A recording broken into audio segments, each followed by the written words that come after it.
never believed in ghosts, not shadows, not curses, until the night. My mirror blinked. It was 2:17 a.m., the exact time I wake up every night for no reason. At first, I thought it was sleep paralysis, but this wasn't a dream, because in the mirror, I was still sleeping. I had just moved into the apartment 3 weeks earlier. Cheap rent, old building, quiet neighbors, too quiet. The mirror came with the room. Tall, wooden frame, slightly cracked at the corner. The landlord told me, "Previous tenant left it. You can throw it away." I should have, but something about it felt expensive, antique. The first few nights were normal, until the reflections started lagging. At first it was small, a half-second delay when I moved my hand. I laughed it off. Bad lighting, I told myself. Bad imagination. But mirrors don't lag. One night I stood brushing my teeth.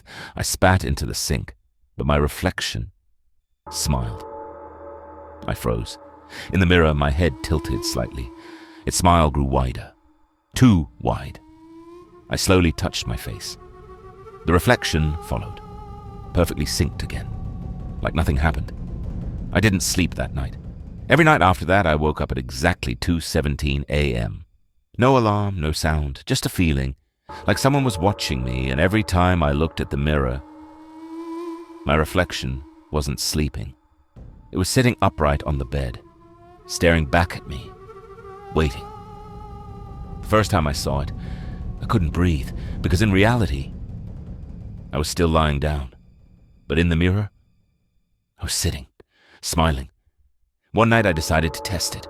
At 2:16 a.m., I forced myself to stay awake. 2:17. The air turned cold. In the mirror, my reflection slowly stood up. But I didn't move. It walked toward the mirror's surface and knocked 3 times. From the inside, knock, knock, knock. The sound didn't come from the glass. It came from inside my head. I screamed and threw a chair at the mirror. The glass cracked, but my reflection didn't. It was still standing there, smiling. The next day, I searched the apartment's history. The previous tenant. Name, Daniel Hargrove. Moved in alone, stayed 6 months, disappeared. Police report said no signs of forced entry. The only strange detail, witnesses said neighbors heard him talking at night, arguing with himself. That night, I covered the mirror with a blanket. 2:17 a.m. I woke up. The blanket was on the floor, the mirror uncovered, but something was wrong. Very wrong. The room looked slightly different. The bed was near the opposite wall. The crack in the ceiling was gone. And when I ran to the mirror, the reflection showed my room, but not me.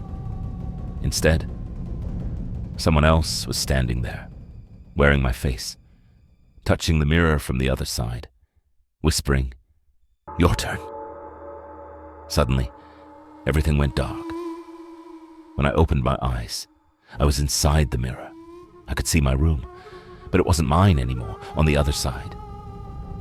Something was stretching inside my body, testing my fingers, smiling at itself. It walked to the door, turned off the lights, and before leaving the room, it looked back at me through the mirror and whispered, "Sleep well." Now I understand. The mirror doesn't show your reflection. It shows what's waiting to replace you. And tonight, at 2:17 a.m., it's going to blink again.